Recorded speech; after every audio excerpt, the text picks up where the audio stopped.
Greetings YouTube and welcome to the Dragoon's Den. In today's video I've got for you guys a deck profile. But first, there's something I want to comment on, and that's the fact that Konami has announced their next set of regionals for 2013, and to my complete surprise, Regina, Saskatchewan, Canada is getting a regionals on March 23rd, next format, after Cosmo Blazer, and God knows what else.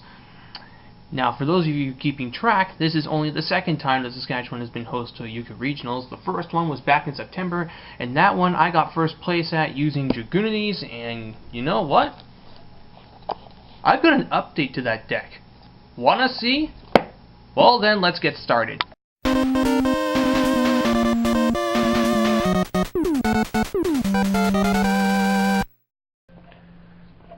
Okay, so the deck I have for you guys is, of course, standard Dragunities.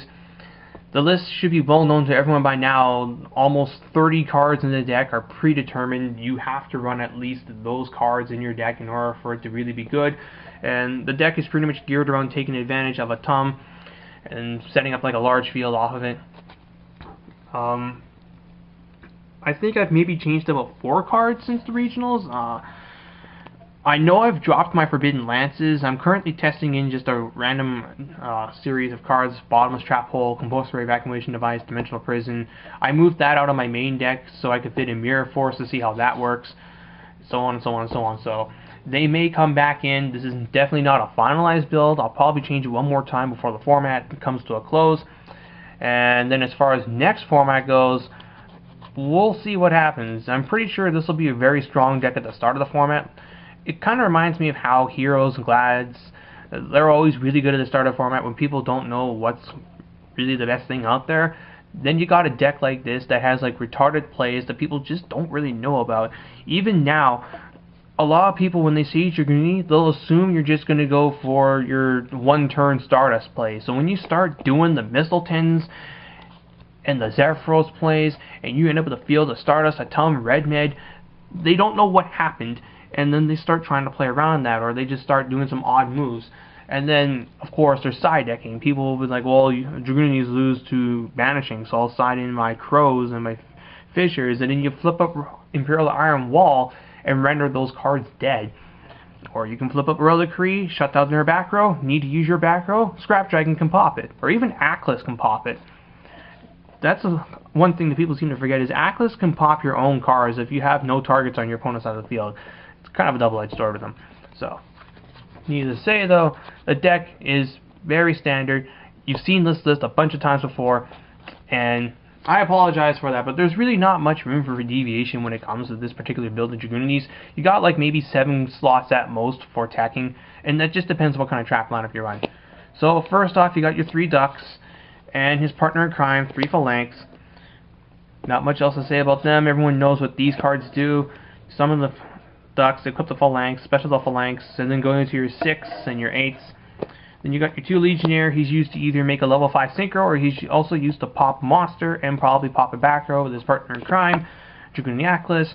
You can summon the Atlas to special summon the Legionnaire, which at this point your opponent pretty much has to Veiler or Warning or Chain or do something, because you're going to summon a Legionnaire, equip the Atlas, and you're going to launch the Legionnaire, pop a monster, pop a back row.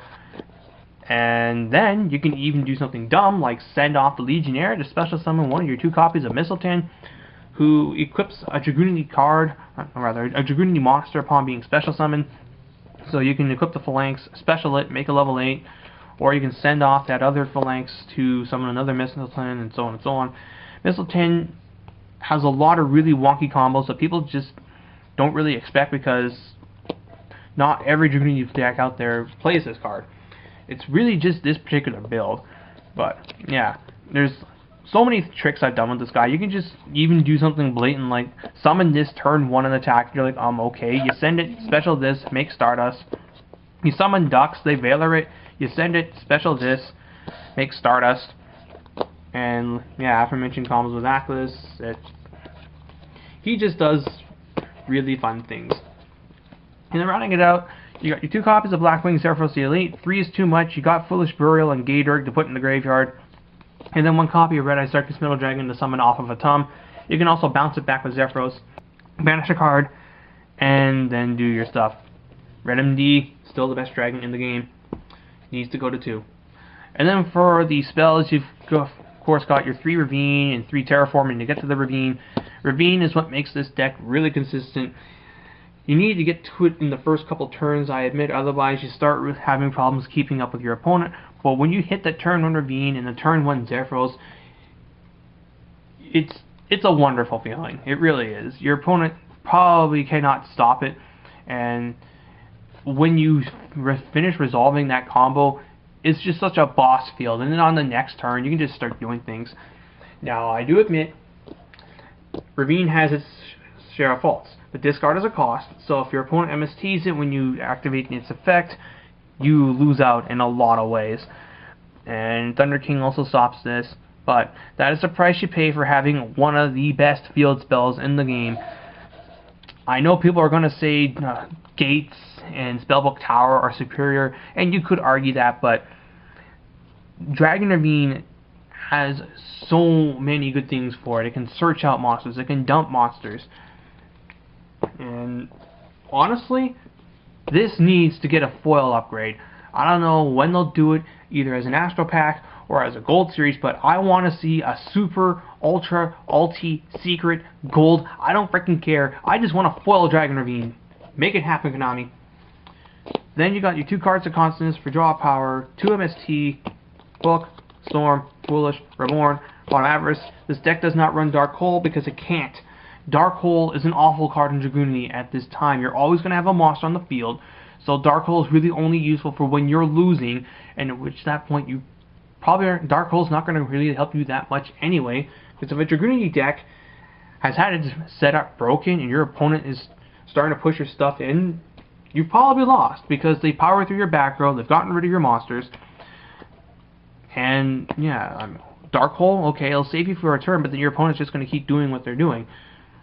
That's the reason why I'm also not running Torrential Tribune here. You always have a monster, so you don't want to use it because you'll blow up your guys, and it's just really there for when you're losing the game. Now, for the trap cards, I'm running 2 bottomless Trap Hole. This is what I'm currently testing in over Forbidden Lance. Lance is an amazing card, I'll give it that, but at the same time, I do like the fact that bottomless answers certain threat monsters, Mermail, Megalo, Abyss, or Abyss Megalo, my bad, Hyperion, Fire King, High Avatar, Garunix, etc., etc. Bottomless is just really good. And then you got your 2 Fiendish Chain. I really like the deck in Dragunity because it has so many useful applications. You stop a monster's attack, you negate their effect, you pop it with Scrap Dragon, you bounce it with Zephyros. I would not run this deck without Fiendish Chain at this time, especially since I'm not main decking Baylor. 2 copies of Mirror Force because I'm liking this card over D-Prison at this time. Also, since this deck does not run Dark Hole or Torrential Tribute, this is by far the best means of having mass monster removal. And people just play into this because they want to try and MST your Ravine so you can catch them off guard with a Mirror Force. And card's just really good. Then running out Solemn Brigade and Dark Bribe. I still like the 1 of Bribe in here. I don't think I would ever run 2, but I can see why. It protects your Ravine. It also acts like a Solemn in stopping shit like Heavy Storm, Monster Reborn, Solemn Judgment. And yeah, they do get a card, but if you play Dark Bribe right, you'll win the game. And then as for my extra deck, it has not changed at all since the regionals, and that's because I've kind of just built this for playing on DualNet and Yu-Gi-Oh! Pro, where you'll find all kinds of random bullshit. But as for the extra deck, it does have the Dragunity engine of 3 Vajrayana and 1 Gaydurg. Gaydurg is what you go into when your opponent max C's. If you summon ducks and equip the Phalanx and activate the Phalanx's effect, they'll max C. Well, at that point, you might as well just go into Gaydurg, put the Zephyros or the Atlas or something else in the graveyard and just pass turn. And then Vajrayana, you combo with Phalanx to do stuff. Then for the other guys, you got your 2 really good generic level 5s, and then your level 8s, Colossal, Thought Ruler, Scrap Dragon, Double Stardust, and Black Winged Dragon. This is, again, this depends on really what your environment is. If you think you're going to be seeing burn, then you run this. If you don't think you're going to be seeing burn, you can run Trident Dragon, or Utopia, or Maestro, etc., etc. I just like this guy because he is a blowout against Chain Burn, and you always come across one of those kind of decks online. It's the nature of it. Otherwise, the other level 8s are the best of what they do. Stardust protects you from stuff. Scrap Dragon gets rid of any problem. Thought Ruler laughs at Prison and Compulse and Lance, etc. Gets you back life. And Colossal Fighter is just really nice in any warrior heavy matchup. And he's also rather effective against Dark Worlds because they pretty much have to Grappa Pocket. If they can't clear this thing, then he'll just keep coming back while you build up your resources, and then you go off and then you kill them. And then of course you've got Trident Dragon, who swings for 9,000 damage against an open field, which is why you never really want to leave yourself with an open field against Dragunity, because they can randomly OTK you. And then for the Exceeds, you've got one Harak Dragon King of Atum. You use this, of course, with double Vajrayana, or Vajrayana plus Skater, or Vajrayana plus Mistleton. Use this to get Red Eyes out of the deck, and then Red Eyes special summons back the card you detached, and then you make a Stardust. And there are other ways to make this too. Photon Strike Bouncer, your other rank 6, and then your Gaia Dragon the Thunder Charger for when your Atum is out of materials. You just put it down, and you swing for Pierce. And that's pretty much it for the update to my Dragunities. I admit, it's not that much different from before. You might as well argue the deck to be cookie cutter because, yeah, look at all of these monsters and all of these spells that you have to run in here. The cards of consonants you can maybe go without, but otherwise this is a lot of like required things to have in your main deck. And then there's also the traps. If you go with Royal Decrees, and yeah, you can fit in more things, but really I don't like Decree Dragunity. I really like back row Dragunity. So you gotta at least run the Solemns, some form of monster removal, some form of summon, like on summon removal, and some kind of like effect negation. So yeah, I love the deck, and it's something that I will definitely continue to play because Dragunity are by far one of the most fun wind archetypes I've ever come across. And here's hoping that Tachyon Galaxy can like give these guys like a really neat tech. Like if the Wind Elemental Lord ends up being what did I think? I'm pretty sure the Wind Elemental Lord is going to be a Harpy's Feather Duster on legs. Well, that's just absolutely fantastic. I'll definitely try and see if I can shoehorn that in here. Ravine can make it playable very, very quickly, and it's probably going to be a Winged Beast too, at 2800 attack, so yeah, we'll see how that goes. It might be level 8 too, so you could like overlay it with Stardust or Scrap Dragon to make a Heliopolis or a Tachyon Dragon, and oh my goodness. So yeah, I really think that this deck will get some kind of boost in the future. We'll just find out what.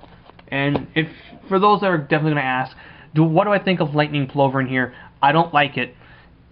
The situation in which you're going to make a Lightning Plover is going to be 2 ducks. And if you're in a situation where you have 2 ducks on field, by that point, I'd rather make a Utopia or a Maestroke just to like protect myself for a couple turns. Plover is good, but not in Dragunity. That being said, though, thank you guys for watching. Until next time, stay frosty.